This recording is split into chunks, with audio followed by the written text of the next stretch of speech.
اب ان کی محبت کے تقاضے بھی بڑے سخت ہیں. ان کی محبت کے تقاضے بھی دو طرح کے ہیں. ان کی محبت کے تقاضے، ایک تو ان کی محبت کا تقاضا یہ ہے کہ آپ کو میں نے بتایا کہ میرے مولا حسین علیہ السلام نے کربلا میں حیا کو بچایا ہے. کس کو بچایا ہے؟ بدکاری نہ ہو اس بات کو بچایا ہے. بات سمجھ آ گئی؟ نماز کو بچایا ہے، یعنی نماز کی روح کو، دین کو بچایا ہے، حلال اور حرام کو بچایا ہے. یہ ساری چیزیں بچائی ہیں. اگر قیامت والے دن، مثال کے طور پہ قیامت والے دن میرے مولا حسین آپ سے، مجھ سے پوچھ لیتے ہیں کہ ہاں بھائی تم میرے ساتھ محبت کرتے تھے؟ عرض کریں گے مولا بالکل کرتے تھے. فرمایا کیوں کرتے تھے؟ تو ہم عرض کریں گے مولا آپ رسول کے بیٹے تو ہیں، آپ کی محبت فرض تھی، واجب تھی. تو دوسرا یہ ہے کہ آپ نے دین بچایا تھا. اور اگر حسین علیہ السلام پوچھ لیں وہ دین تمہارے گھر میں تھا؟ وہ دین جو میں نے بچایا تھا وہ تمہارے پاس تھا؟ وہ جو شرم بچائی تھی وہ تمہارے پاس تھی؟ وہ جو حلت و حرمت بچائی تھی وہ تمہارے پاس تھی؟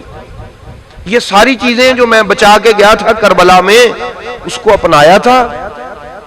تو اگر اپنایا ہوگا تو ہم عرض کریں گے مولا حت الوسع، حسب استطاعت، جتنی طاقت تھی کوشش کرتے رہے ہیں کہ آپ کے بچائے ہوئے دین پر عمل کرتے رہیں.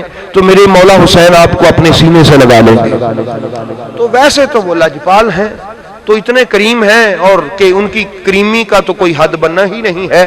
لیکن احباب گرامی ان کی محبت کا تقاضا یہ ہے کہ جو چیزیں کربلا میں وہ بچا کے گئے ہیں اس کو اپنا لیں، تاکہ آپ صحیح معنوں میں حسینی کہلوانے کے حقدار ہو سکیں. اور دوسرا تقاضا حسین علیہ السلام کی محبت کا، علی علیہ السلام کی محبت کا، حسن علیہ السلام کی محبت کا، ان کی محبت کا دوسرا تقاضا یہ ہے کہ اگر ان سے محبت ہے تو ان سے ظلم کرنے والوں سے محبت نہیں ہونی چاہیے. یہ ذہن میں رکھ لیں. محبت کسی ایک سے ہی ہوتی ہے. محبت ایسا نہیں ہے کہ ظلم سے بھی محبت ہو اور مظلوم سے بھی، ظالم سے بھی محبت ہو اور مظلوم سے بھی، زیادتی کرنے والے سے بھی محبت ہو اور جس پر زیادتی ہوئی ہے اس سے بھی. تو احباب گرامی محبت کا تقاضا یہ ہے کہ اگر ان سے محبت ہے تو پھر جو بھی آج کے دن تک ان کا دشمن ہے ہمیں ان سے بیزاری ہے. ہمیں ان سے کیا ہے؟ یہ بھی محبت کا تقاضا ہے. امام حسن سے بھی محبت، امام حسن کے قاتل سے بھی محبت، مولا حسین سے بھی محبت، یزید کی بھی طرفداری. یہ محبت نہیں ہے. احباب گرامی محبت کا تقاضا کچھ اور ہے. محبوب سے محبت کے لیے وابستگی کا طریقہ کار کوئی اور ہے.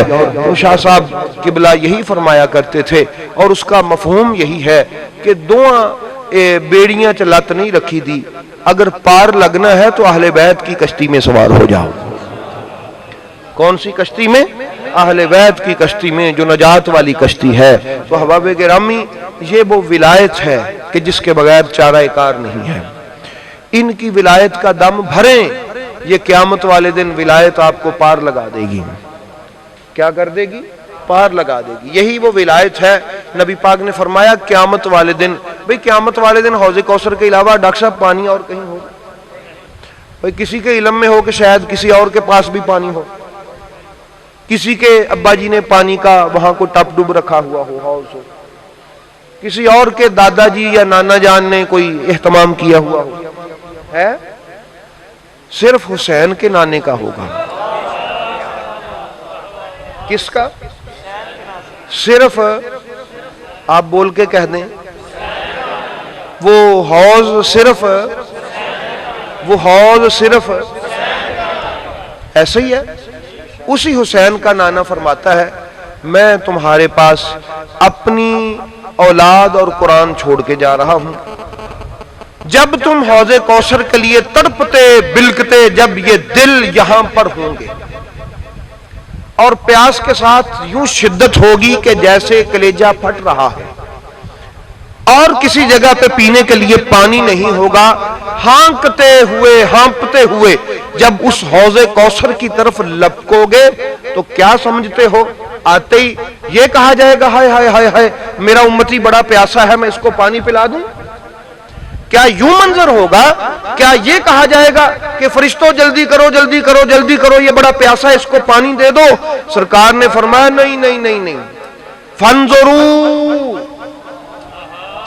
غور کرنا میری بات پر کہ جو میں چھوڑ کے جا رہا ہوں، کیف اخلفتمونی من بعدی، تم نے میرے بعد ان سے کیا سلوک کیا؟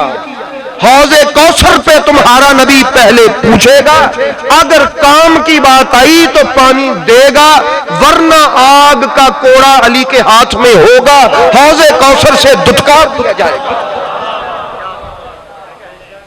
یہ منظر ہے حوض کوثر کا، یہ کس کا منظر ہے؟ آگ کا کوڑا کس کے پاس؟ آگ کا کوڑا کس کے پاس؟ سوال کون کرے گا؟ نبی پاک۔ سوال کون کرے گا؟ کس کے بارے میں؟ کس کے بارے میں؟ اگر پھر بھی اگر امت کو سمجھ نہ آئے کہ ان کا وفادار ہونا کتنا ضروری ہے، وہ مجبوری سے ہی وفادار ہو جاؤ، ڈرتے ہی وفادار ہو جاؤ، حوض کوثر کی پیاس کو یاد کر کے تڑپ کے ہی وفادار ہو جاؤ کہ اگر ان کے وفادار نہ ہوئے تو پانی کا قطرہ نصیب نہیں ہوگا۔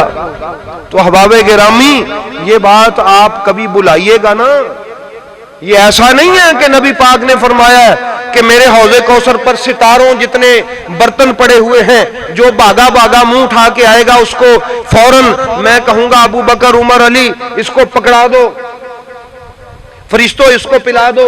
نہیں، ایسا نہیں ہوگا۔ میں پوچھوں گا اگر کوئی مسئلہ ہوا تو کوڑا علی کے ہاتھ میں ہوگا، اور وہ ہاتھ علی کا نہیں ہے، وہ ید اللہ ہے۔ وہ کیا ہے؟ وہ اللہ کا ہاتھ ہے۔ اللہ کا ہاتھ کتنے لوگوں کو روک سکتا ہے یہ اللہ کو ہی پتا ہے۔ اللہ کا ہاتھ کتنے لوگوں کو حوض کوثر سے دفع کر سکتا ہے یہ رسول کو پتا ہے یا اللہ کو پتا ہے۔ اس لیے احباب گرامی، ان کی وفاداری ضروری ہے، ان کی محبت ضروری ہے۔ ہلاکت سے بچنا ہے تو ان کے غلام بنے، ان کا دم بھرے، ان کا نام لیوا ہو جائے۔